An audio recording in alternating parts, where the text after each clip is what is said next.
Si se bloquea la entrada del calcio, no se va a generar la contracción muscular lisa. Por lo tanto, las arteriolas van a estar en un estado de vasodilatación. Por lo tanto, estoy disminuyendo la resistencia periférica, la cual se traduciría en disminución de la presión arterial. ¿Ya? Entonces, ya sabemos cómo actúan los diuréticos y cómo actúan los bloqueadores de calcio. Diuréticos disminuyen el gasto cardíaco y los bloqueadores de calcio le van a disminuir lo que es la resistencia periférica, específicamente a nivel de las arteriolas, provocando vasodilatación.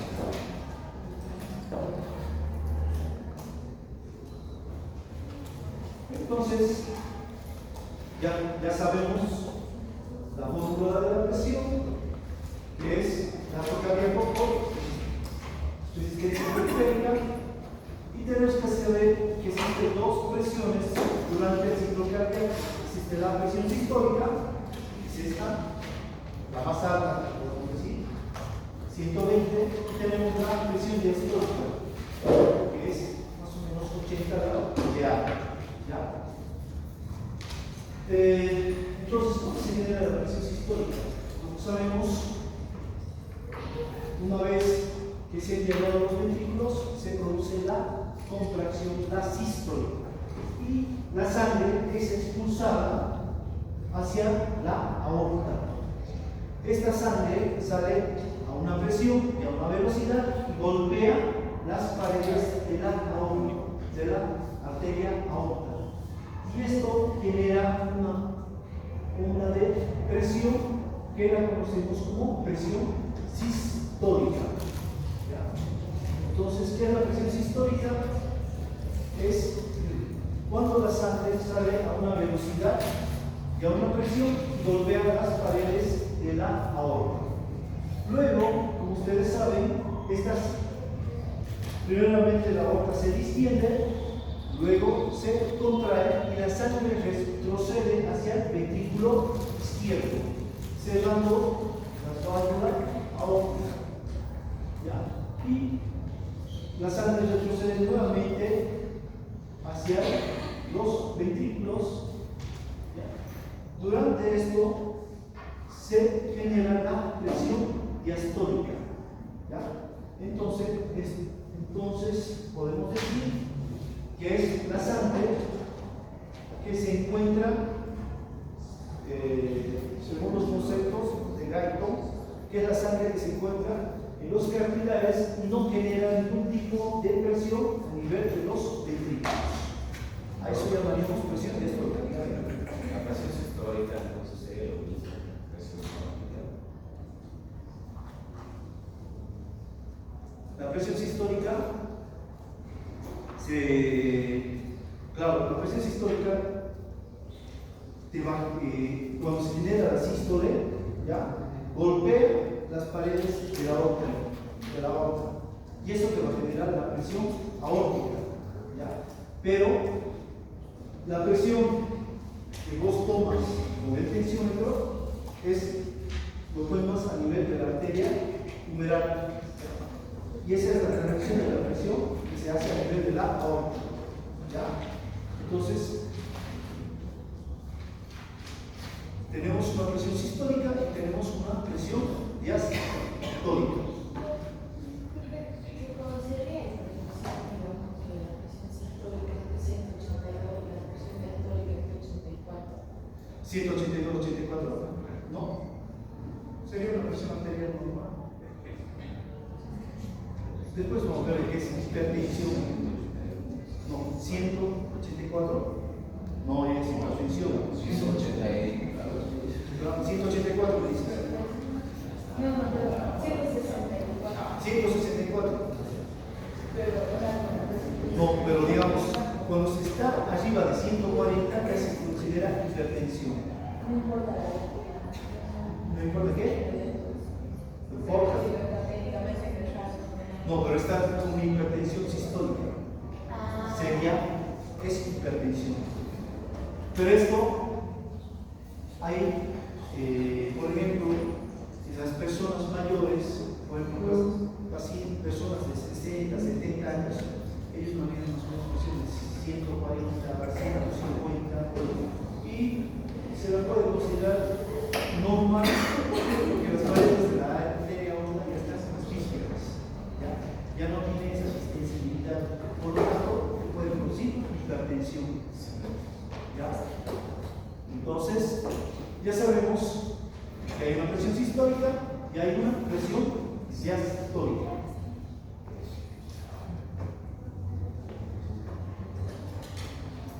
Ahora, ¿qué factores intervienen en la presión arterial? En la presión sistólica interviene el volumen, la velocidad y el estado de distensibilidad de la pared aórtica. Entonces, ¿qué voy a decir con esto? Si la sangre sale del ventrículo izquierdo, gran volumen, gran velocidad, y el estado y la pared aórtica se encuentra distendida, entonces esta me va a subir la presión sistólica en una manera reducida. ¿Ya? En cambio, si sale en gran volumen, gran velocidad y la pared de la aorta es rígida, entonces la presión sistólica se va a elevar considerablemente. Entonces, estos serían los factores por lo cual la presión sistólica subiría: el volumen, la velocidad y el estado de intensibilidad de la pared aórtica. Ahora, ¿de qué depende la presión diastólica?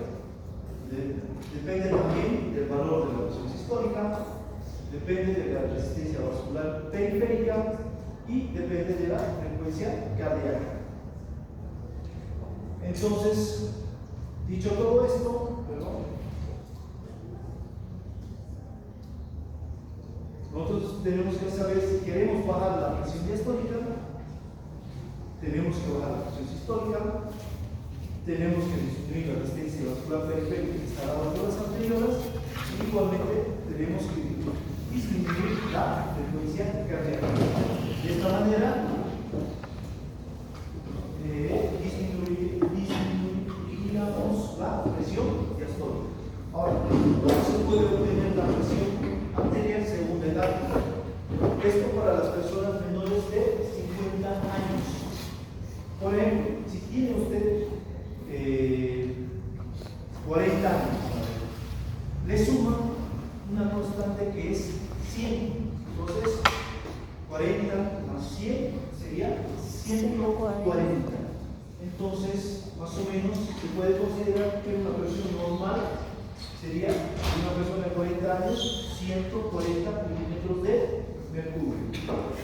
Y para sacar la diastólica, esta presión sistólica se divide entre 2, entonces lo dividiría 140 entre 2 sería 70 y se le suma una constante de 10 a 20. Entonces 70 le sumaría a 10 y le daría 80. Entonces ahí tendría que una persona de 40 años tiene una presión sistólica de 140 y una presión diastólica de 80.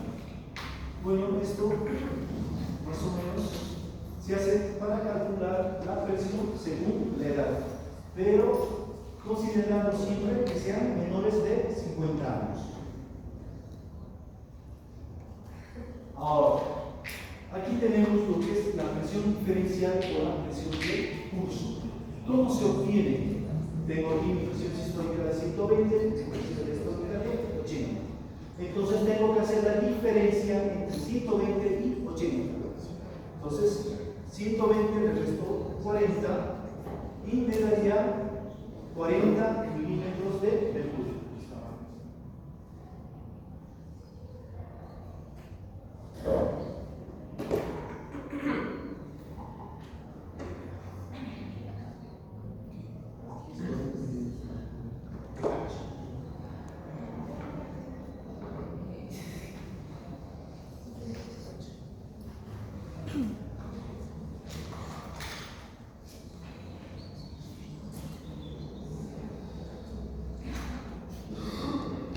Entonces, estos 40 se considera la presión diferencial.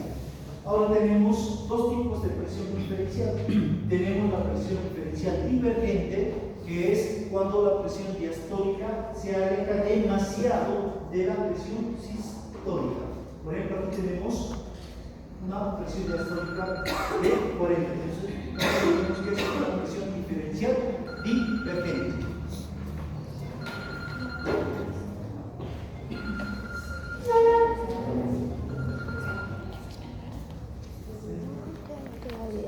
La presión diferencial divergente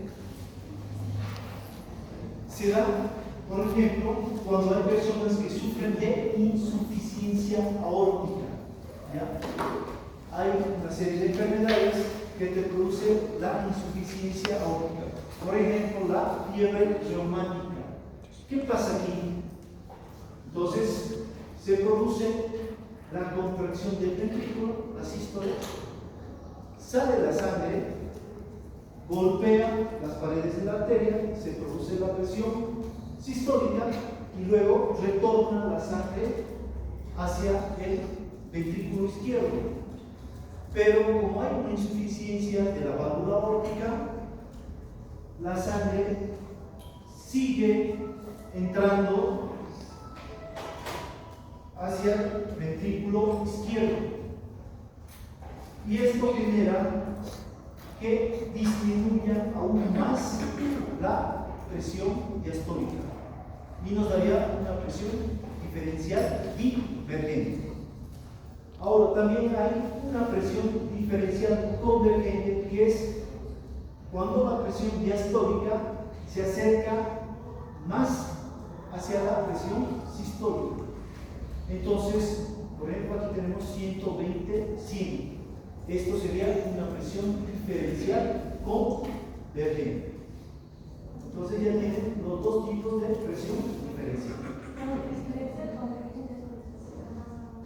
Cuando se acerca más la diastólica a la sistólica. Ejemplo, como tienes aquí, Sofía, 125.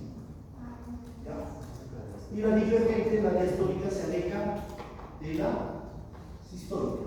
Eso sería la divergente. Ejemplo, insuficiencia aórtica. Eso, digamos, de la presión diferencial convergente, en ese caso se puede considerar hipertensión diastólica. Hipertensión. A esto sí, sería la hipertensión, porque lo normal de la diastólica es hasta 90. ¿Ya? Después, pues adelantando, ya cuando veamos hipertensión, ¿ya? Hay más o menos como los rangos, hay tablas. Hipertensión leve, moderada, severa. ¿Ya? Y si hay una hipertensión diastólica, esta es la más peligrosa y lo que más nosotros tenemos que cuidar. La presión diastólica no tiene. ¿Perdón? ¿Qué? Cuando hay hipertensión diastólica, ¿ya? Generalmente vienen juntas. Nunca yo he visto que haya hipertensión, o sea, la sistólica está en una y la diastólica esté aumentada. ¿Por qué? Porque la presión diastólica depende también de la presión sistólica. ¿Ya? Ahora, los médicos tomamos muy en cuenta la presión arterial mínima. ¿Por qué? Porque vimos en quirófano. Esta presión arterial media es muy importante porque es la presión con la cual la sangre está llegando a los órganos y irriga correctamente a las células de todos los tejidos. Por ejemplo, yo sé que una presión arterial media de 100 milímetros de mercurio me está asegurando la irrigación de los riñones. O sea, hay una correcta irrigación de los riñones. Por ejemplo, una presión arterial media entre 70 a 90 milímetros de mercurio me está asegurando una correcta irrigación de las neuronas. Entonces, por eso nosotros siempre estamos sacando la presión arterial media. Por ejemplo, ¿cómo es la fórmula? Es presión diastólica más presión sistólica menos presión diastólica dividido 3. Entonces, si ustedes hacen 120-80, por ejemplo, tengo la presión diastólica de 80 más 120 menos 80 dividido 3. Entonces, esto me va a dar 80 más 13. Todo esto 120 menos 80 dividido 3 es 13. Entonces 80 más 13 es 93. Esta sería la presión arterial media de 120-80. Sería 93 milímetros de mercurio. Y se considera una presión arterial normal entre 75 a 125 milímetros de mercurio. ¿Ya? Entonces ya sabemos lo que es la presión arterial media. Se suma primero la presión diastólica y luego se la vuelve a restar. ¿Cómo? Esta es la fórmula para sacar la presión. O sea, presión diastólica más el tercio de la presión sistólica menos el tercio de la presión diastólica. Entonces, esta es la fórmula por la cual se saca la presión arterial media. ¿Me entiendes? Igualmente, aquí hay otra fórmula para sacar la presión arterial media, que sería presión sistólica más la suma de dos presiones diastólicas dividido 3. Igualmente, me va a dar este resultado de 93 milímetros de mercurio. Entonces, si en la práctica yo pongo las presiones del paciente, póngale 130-80, usted mediante esta fórmula tiene que sacar la presión arterial media. Y dependiendo de qué presión nosotros tengamos en la presión sistólica y diastólica, vamos a tener una determinada presión arterial media. Entonces, ¿cómo yo voy a determinar la presión arterial? Voy a determinar mediante el esfigmomanómetro o tensiómetro, que son de dos tipos. Tenemos a los tensiómetros de mercurio y a los tensiómetros neumáticos o de perita, también lo dice algunos libros. Entonces, estos serían los dos tipos de tensiómetros por los cuales podemos tomar la presión arterial. Y los últimos que tenemos ahora son los tensiómetros electrónicos. Para mí, los más fidedignos son los de mercurio. ¿Cómo tengo que tomar la presión arterial? ¿Cuál sería la manera correcta? Aquí la que tienen a la izquierda o la que tienen a la derecha. ¿Cuál sería la manera correcta?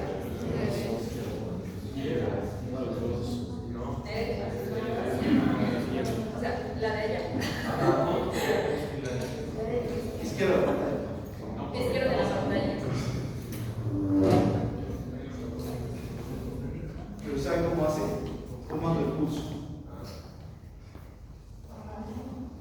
Entonces, aquí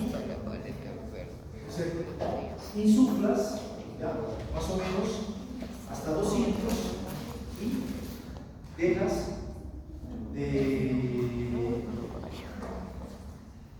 comienzas a bajar la presión, ya, y cuando recién comienzas a sentir el pulso en la arteria cardíaca, esa sería la presión sistólica. De esta manera, solo podemos valorar la presión sistólica. En cambio, si lo hacen mediante el fonendoscopio, por ejemplo, de esta manera que están tomando aquí la presión arterial, lo hacen los cardiólogos. ¿Cómo lo hacen?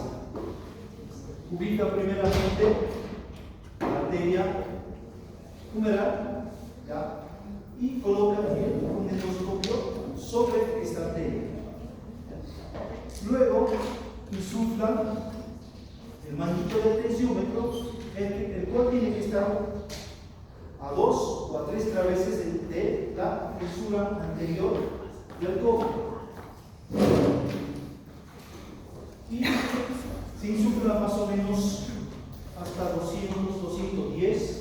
Y ahí se suelta con mucho cuidado la perilla y el primer latido que nosotros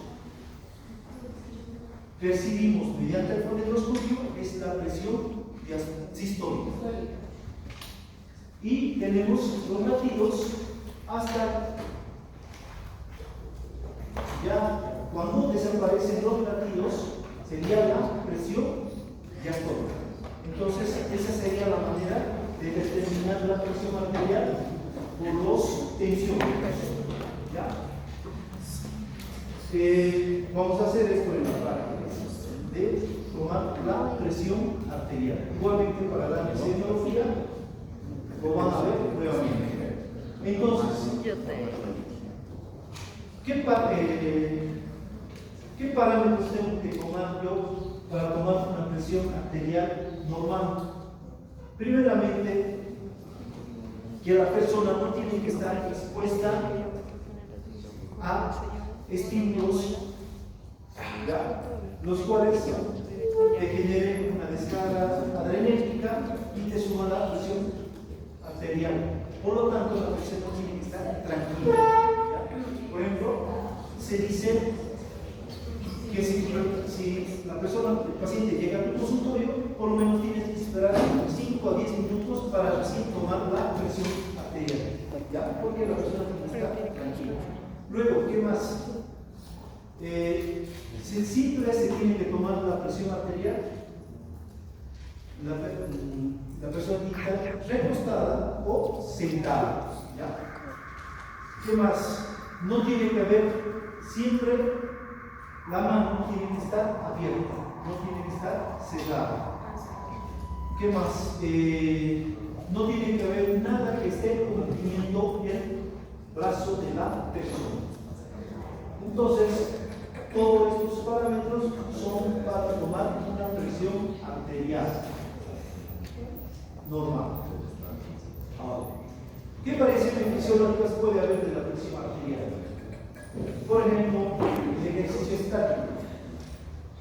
El ejercicio estático es cuando las personas, por ejemplo, van al gimnasio y levantan pesas. A esto llamamos ejercicio estático. Este ejercicio estático no está recomendado en las personas que sufren alguna cardiopatía. ¿Por qué? Porque este ejercicio estático te va a subir la presión diastólica. Por lo tanto, es muy peligroso en las personas que tienen cardiopatías.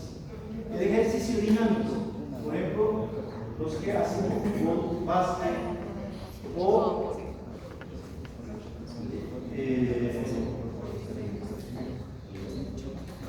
corren maratones, esto llamamos ejercicio dinámico.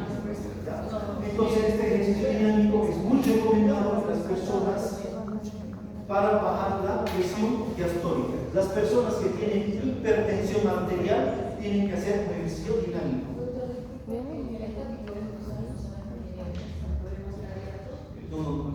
El ejercicio estático es el levantamiento de pesas. Eso es ejercicio estático. Los que hacen levantamiento de pesas. O sea, esto no está recomendado a las personas que la tienen. ¿Por qué te va a subir la presión diastólica? Igualmente a las personas que tienen cardiopatías. Es peligroso. ¿Por qué? Porque sube la presión diastólica. En cambio, el dinámico, como correr maratón, igual fútbol, básquet, esto te baja la presión diastólica. Es por eso que las personas hipertensas tienen que hacer ejercicios de tipo dinámico, no estático. ¿Perdón? Levantamiento de pesas, sí, sube la presión diastólica. Ahora, los cambios de posición en decúbito dorsal, ¿qué creen? ¿Sube o baja la presión? El cúbito dorsal baja. ¿Cómo es el cúbito dorsal? ¿Cómo es la presión del cúbito dorsal? Recostado. ¿Sube o baja la presión arterial? Baja. Baja. ¿Por qué baja la presión? A mi idea. Ha dicho baja. Sube. Baja. ¿Por qué baja?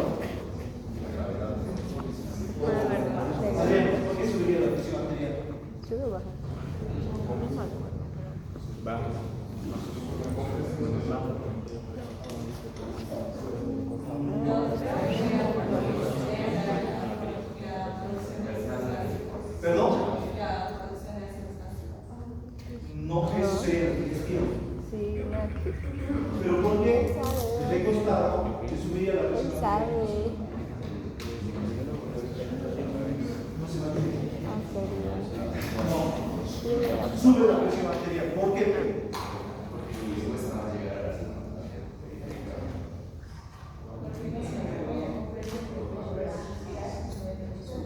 ¿De qué? A ver, pienso en la fórmula de presión arterial.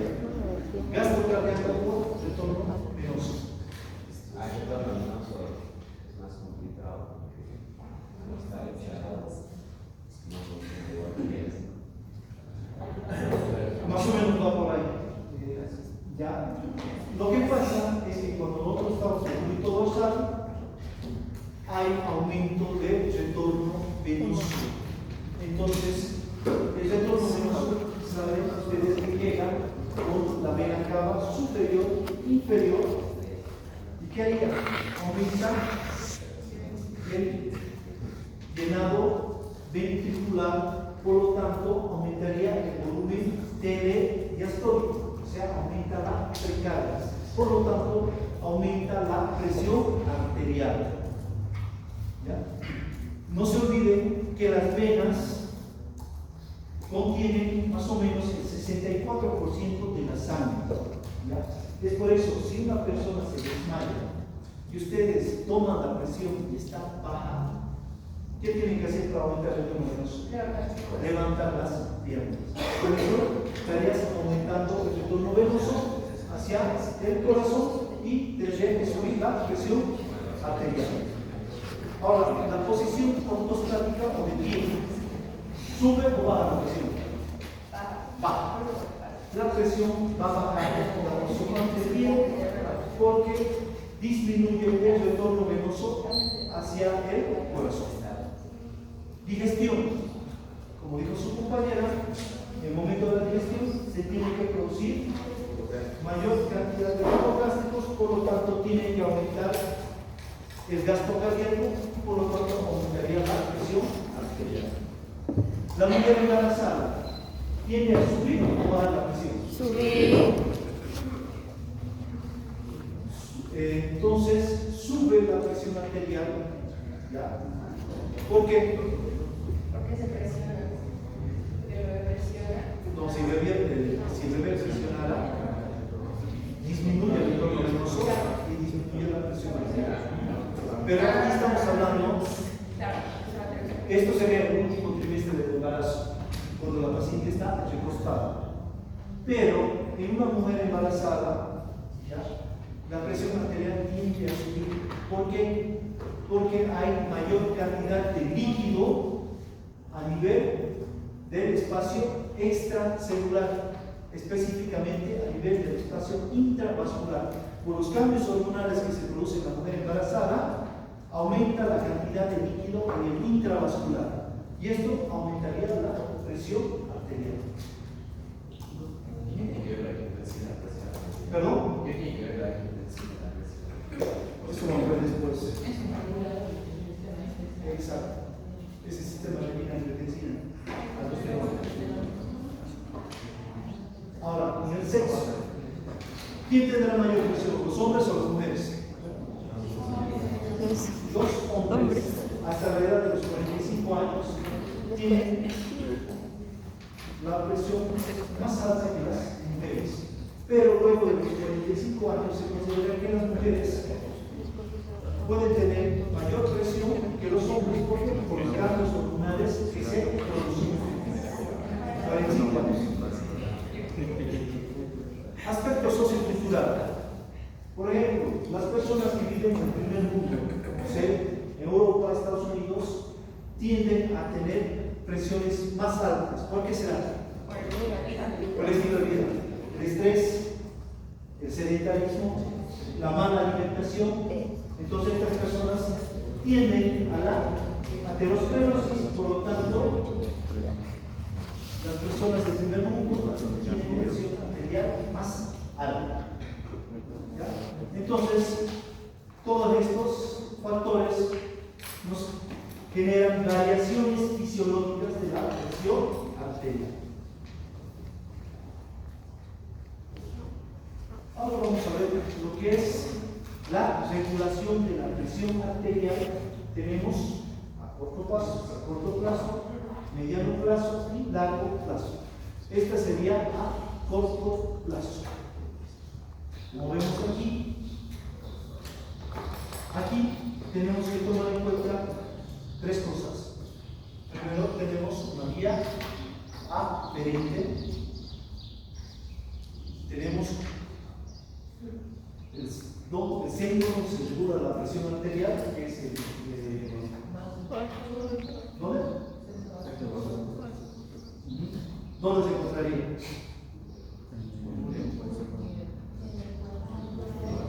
Un tercio superior. Se encuentra en el bulbo aquí. ¿Ya? Aquí se encuentra el centro donde se maneja la presión arterial. Y luego tenemos una vía eferente, una vía eferente del simpático y el otro del parasimpático. El parasimpático, ¿por quién estaría manejado? ¿Qué nervio? El vago. Entonces, como ustedes saben, hay un vago derecho y un vago izquierdo. El vago derecho no estaría. ¿A qué parte del corazón? O neumogástrico. ¿A qué parte del corazón llegaría? ¿Ya lo viste? Nódulo sinusal llega al vago derecho.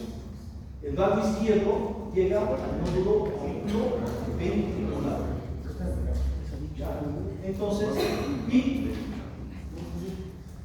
la vía simpática, como sabemos,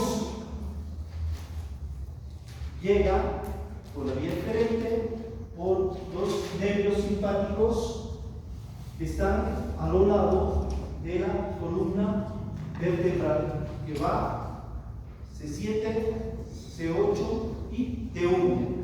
Esos forman la cadena de los nervios simpáticos, los cuales aumentarían la frecuencia cardíaca a nivel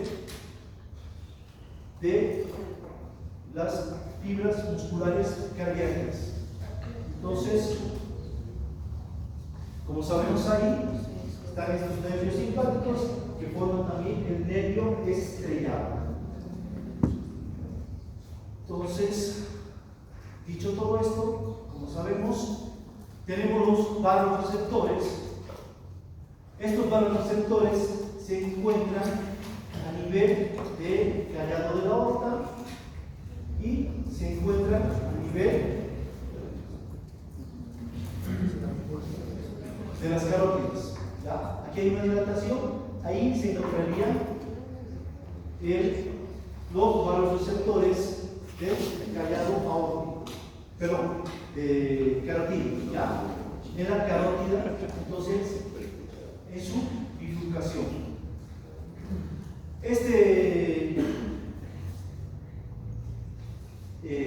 Los vasoreceptores se conectan a un nervio, ¿ya? Que sería el nervio de Sion, ¿ya? Este nervio de Sion, como vemos aquí, se va a conectar al décimo par craneal, al nervio vago. Y el nervio que se conecta a los vasoreceptores carotídeos es el nervio de Henle. Y este nervio de Henle se va a conectar al glosofaríngeo. ¿Qué par craneal sería? 9. Noveno par craneal. Entonces, ya sabemos que estos vasoreceptores están conectados al nervio vago, al nervio de Sion y al glosofaríngeo por el nervio de Henle. Entonces, ¿qué tiene que pasar aquí? ¿Cuándo van a ser estimulados estos vasoreceptores? ¿Cuando hay presión alta o presión baja? Cuando hay presión alta, entonces los vasoreceptores reciben esta información, ¿ya? Entonces pasan al nervio, por ejemplo, el aórtico, al nervio de Sion, de ahí al neumogástrico. El vasoreceptor carotídeo lo pasa al nervio de Henle, el luego se conecta al gloso faríngeo y viajan hasta el bulbo raquídeo. ¿Ya? Entonces aquí se van a conectar a dos núcleos: al núcleo solitario, ¿ya? Y ahí va a ser donde van a ser los nervios vago derecho e izquierdo. Entonces, desde núcleo solitario, ahí donde se van a generar los nervios vago derecho e izquierdo, los cuales cuando son estimulados por la presión alta, entonces se estimulan los nervios vagos. ¿Qué va a pasar aquí? ¿Va a aumentar o va a disminuir la frecuencia cardíaca? Disminuye la frecuencia cardíaca. Y al disminuir la frecuencia cardíaca, ¿qué pasa? Aumenta o disminuye la presión arterial. Va a disminuir la presión arterial.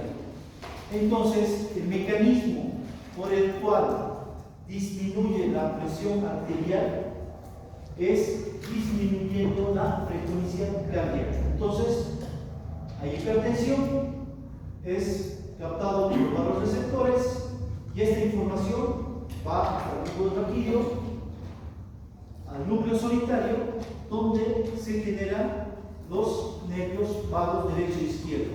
El derecho va al nódulo sinusal, el izquierdo al nódulo olimpoventricular, y esto va a generar que disminuya la frecuencia cardíaca, por lo tanto va a disminuir la presión arterial. Ahora, si se produce hipotensión, ¿van a estar estimulados los vasoreceptores?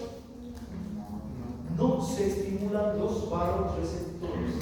Por lo tanto, se deja libre al sistema simpático para que actúe.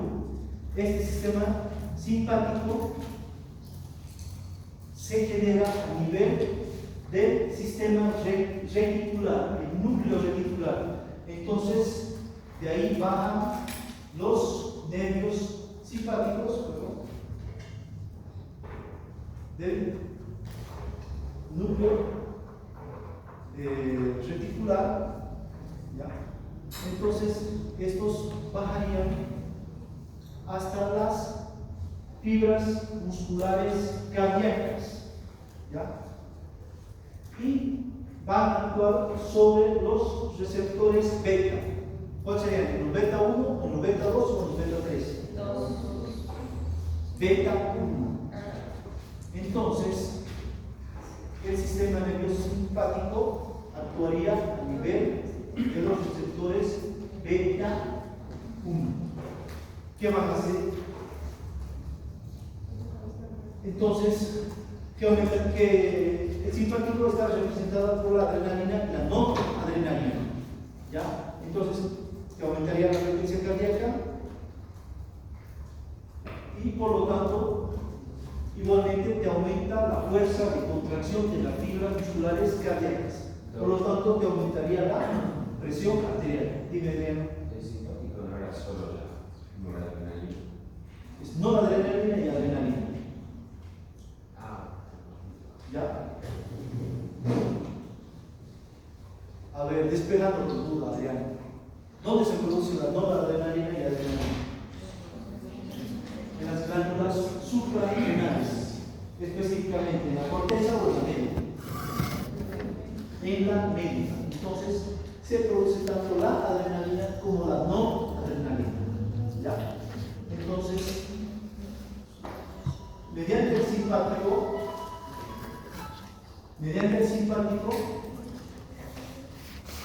se aumentaría la presión arterial cuando no son estimulados los vasoreceptores. ¿Está claro esto? ¿Hay alguna duda sobre la regulación de la presión arterial? por el sistema nervioso simpático y parasimpático. Ya. Entonces, por ejemplo, aquí tenemos lo que es la hipotensión ortostática. ¿Ya? Esta hipotensión se da cuando las personas están recostadas y se levantan de golpe. ¿Ya? Entonces se generan mareos, malestar en la persona. ¿Por qué? Porque la sangre baja de manera rápida hacia las venas y disminuye el retorno venoso, lo cual los vasoreceptores no registran, ¿ya? Y se crearía una hipotensión, la persona se marea. Es por eso que las personas que están hospitalizadas mucho tiempo recostadas, antes de ponerse de pie, tienen que estar sentadas por lo menos 10 minutos y recién ponerse de pie. Si no, se va a generar esto que conocemos como hipotensión ortostática. Los quimioreceptores. Los quimioreceptores igualmente se encuentran a nivel del callado aórtico y a nivel de la arteria carótida. ¿Ya? Entonces, estos quimioreceptores van a registrar el oxígeno, el CO2 y el hidrógeno. Estos quimioreceptores, sobre todo, son más sensibles al hidrógeno. Es por eso que se hace el balance de equilibrio ácido-base. Entonces, igualmente están conectados al nervio vago y al glosofaríngeo. Entonces, igual van hacia el bulbo raquídeo y entonces de ahí bajan por los nervios simpáticos hacia los vasos sanguíneos. Aquí me estaba olvidando una cosa. Aparte del simpático, aparte de actuar a nivel de la fibra muscular cardíaca, actúa a nivel de los vasos sanguíneos. ¿Qué vasos sanguíneos? Las arteriolas y las vénulas. ¿Qué hace? Produce vasoconstricción, porque actúa a nivel de los receptores alfa 1 y alfa 2. Cuando se estimulan los receptores alfa 1 y alfa 2, produce vasoconstricción. Por lo tanto, se estaría aumentando la presión arterial. ¿Por qué? Porque se estaría aumentando la resistencia periférica. ¿Ya? Entonces, esta es la manera por la cual se regula la presión arterial en caso de hipertensión. Hipotensión. Ahora, los quimioreceptores. ¿Qué pasaría aquí? Entonces, cuando, por ejemplo, hay hipotensión, ¿ya?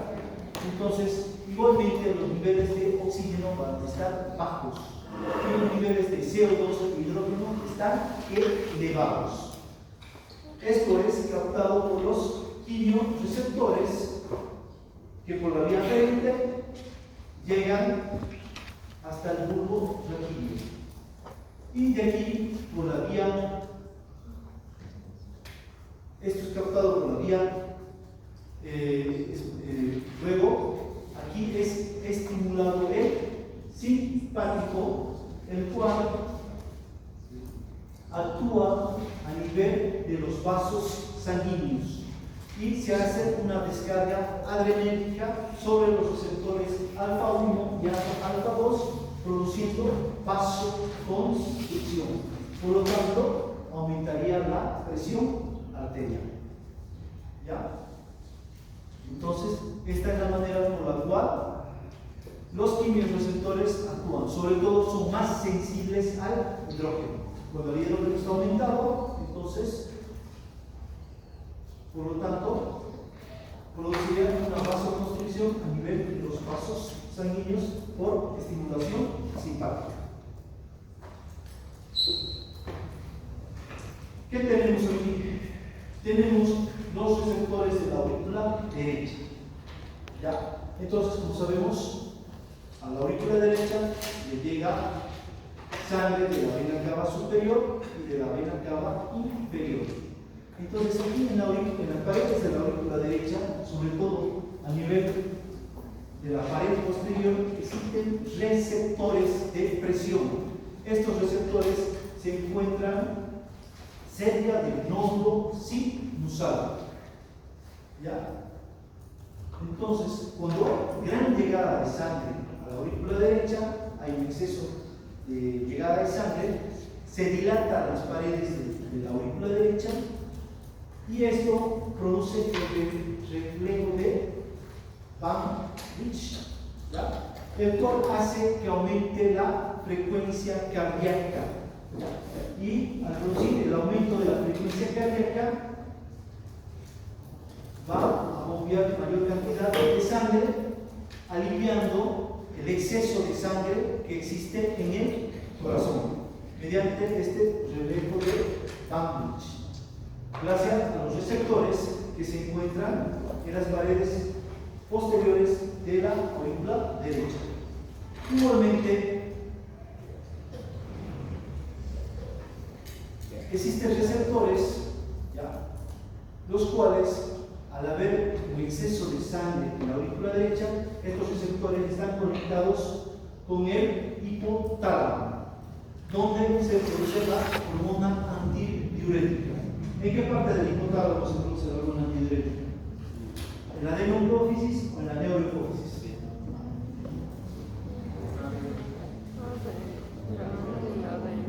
En la neurohipófisis. Ahí se produce la hormona antidiurética.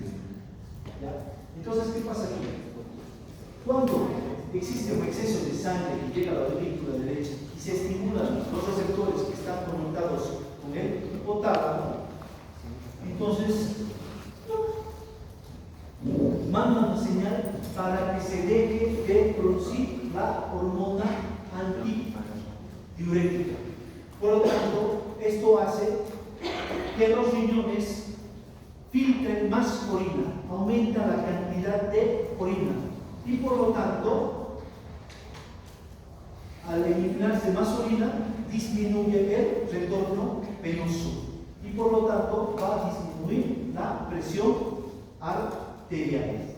Entonces, gracias a esos receptores que inhiben la secreción de la hormona antidiurética, se produce más orina y de esta manera igualmente se disminuye la presión arterial. Otro, el factor natriurético auricular. ¿Ya?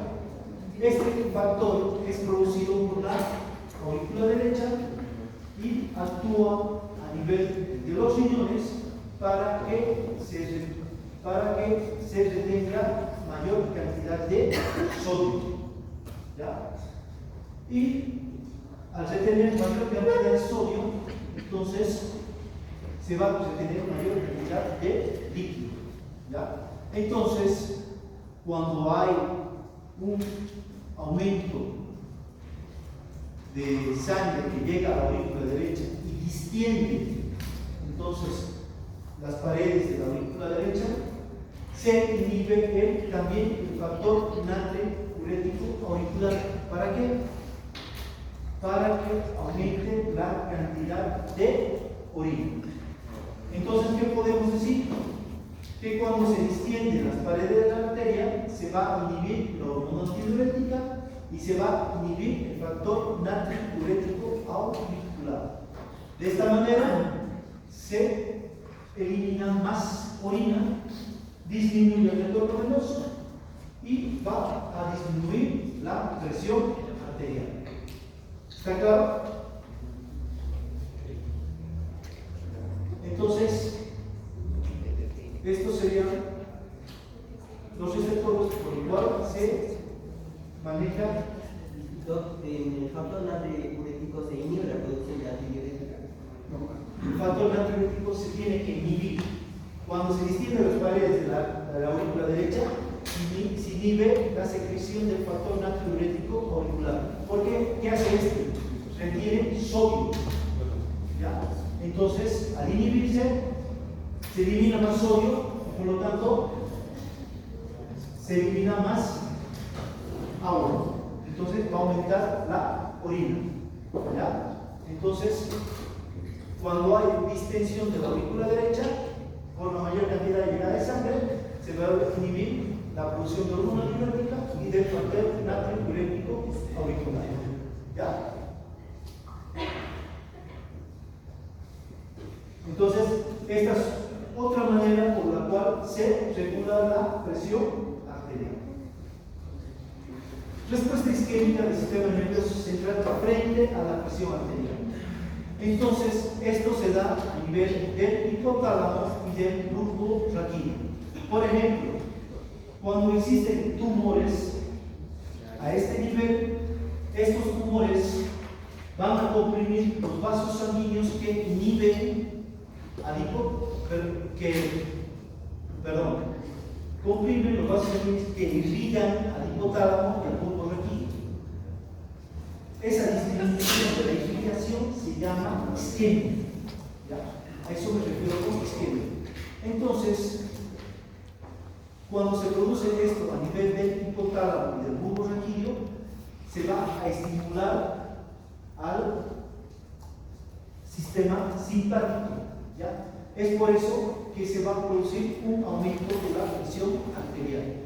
Es por eso que las personas que tienen tumores a nivel del hipotálamo y del bulbo raquídeo tienen hipertensión. ¿Por qué? Porque se está produciendo una isquemia a nivel de los vasos sanguíneos y estos estimulan al sistema simpático para que suba la presión arterial. Igualmente, en las personas que sufren un trauma cerebral y se produce un sangrado, y ese sangrado comienza a comprimir al hipotálamo y al bulbo raquídeo, igualmente se va a producir una hipertensión arterial. ¿Por qué? Porque se está estimulando al sistema simpático. ¿Ya? Entonces, ahora ustedes saben por qué se produciría hipertensión en estas personas. Entonces ya hemos visto todo cuál es la manera por la cual se regula la presión a corto plazo. Ahora, a mediano plazo, tenemos el factor hormonal. El factor hormonal está manejado por las catecolaminas. ¿Cuáles son las catecolaminas? ¿Cuáles serían las catecolaminas?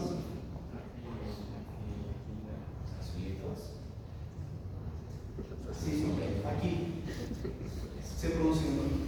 ¿Qué nombre tienen las catecolaminas? ¿A qué me refiero cuando estoy hablando de catecolaminas?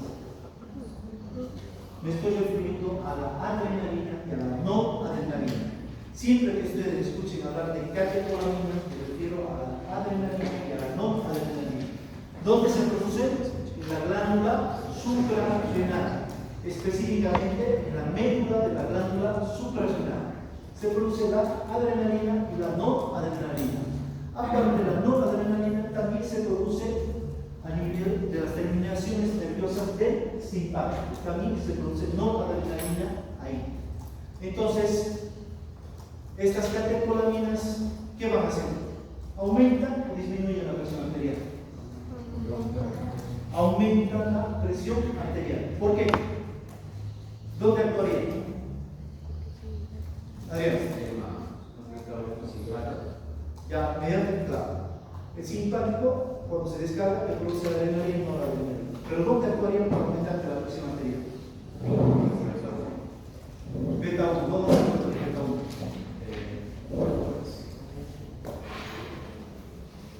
¿Dónde se encuentra el receptor de beta 1? Para que la presión.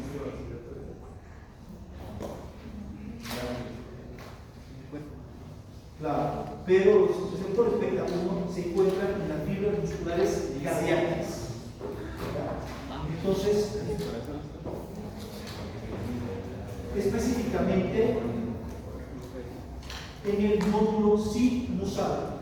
Entonces, ¿qué hace? ¿Qué haría? Cuando el simpático estimula los motores del tronco, aumenta la frecuencia cardíaca y te aumenta la fuerza de contracción de las fibras musculares cardíacas. ¿Ya? Entonces, cuando la adrenalina y la noradrenalina actúa sobre los receptores beta 1, aumentaría la frecuencia cardíaca y aumentaría la fuerza de contracción de las fibras musculares cardíacas. Es por eso que cuando los pacientes están en shock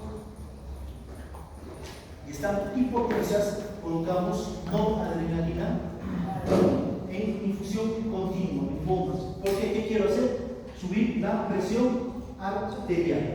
¿Dónde más actuaría la adrenalina para subir la presión arterial? Me han dicho beta 1. ¿En qué otros receptores? ¿No? Sí, pero los beta 2 se encuentran a nivel de los broncos. Estimular Eso sería beta 1. Ya está. ¿Dónde más? Acuérdense de la fórmula. ¿Cuál es la fórmula de la presión? Gasto cardíaco o resistencia periférica. ¿Cómo la adrenalina, la noradrenalina, que aumentaría la resistencia periférica? Vasoconstricción. ¿A nivel de qué vasos? Arteriolas. ¿Y qué receptores hay ahí? Ahí están los receptores alfa 1 y alfa 2, que cuando son estimulados por la adrenalina, no la adrenalina, se produciría vasoconstricción. Por lo tanto, aumenta la resistencia periférica y que aumenta la presión arterial. Entonces, ya sabemos cómo actúa la adrenalina y la noradrenalina. Primero, aumentando el gasto cardíaco. ¿Cómo lo aumentaría? Aumentando la frecuencia cardíaca, porque actúa a nivel de los receptores beta 1. ¿Cómo más? Aumentando la resistencia periférica. ¿Cómo hace esto? Actúa a nivel de los receptores alfa 1 y alfa 2 de las arteriolas, produciendo vasoconstricción. Por lo tanto, aumenta la resistencia periférica, aumentando la presión arterial.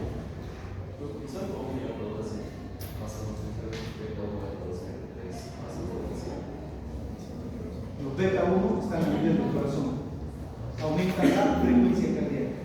Y los beta 2 y beta 3, ¿dónde están? Los beta 2 se encuentran a nivel de los broncos. Es por eso que la adrenalina te produce broncodilatación.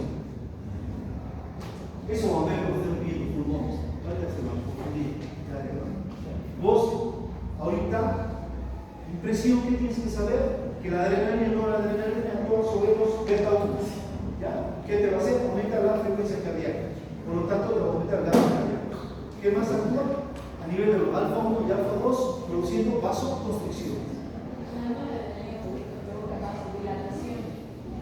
No, vasoconstricción. Es broncodilatación a nivel de los broncos. ¿Está? ¿Entiendes, no? Es por eso, ya desviándome al tema, cuando hay un paciente que está en choque séptico, no, alérgico, ¿qué se produce? Broncoconstricción. La persona no puede respirar, no puede meter aire, sacar aire. ¿Por qué? Porque los bronquios se cierran por el proceso alérgico. ¿Por qué coloco adrenalina? Para que abrir los bronquios. Ese rato la persona comienza a poder meter aire, porque se está ahogando, no puede respirar. Y aparte, esa persona que está con shock alérgico tiene hipotensión. ¿Ya? Se está produciendo hipotensión por el shock alérgico, por la descarga de ¿qué se descarga? Histamina. La histamina que produce vasodilatación. Entonces, ¿cómo voy a revertir esto? Con adrenalina. La adrenalina va a actuar a nivel de las arteriolas, en los receptores alfa 1 y alfa 2, que te produce vasoconstricción. ¿Para qué? Para subir la presión arterial.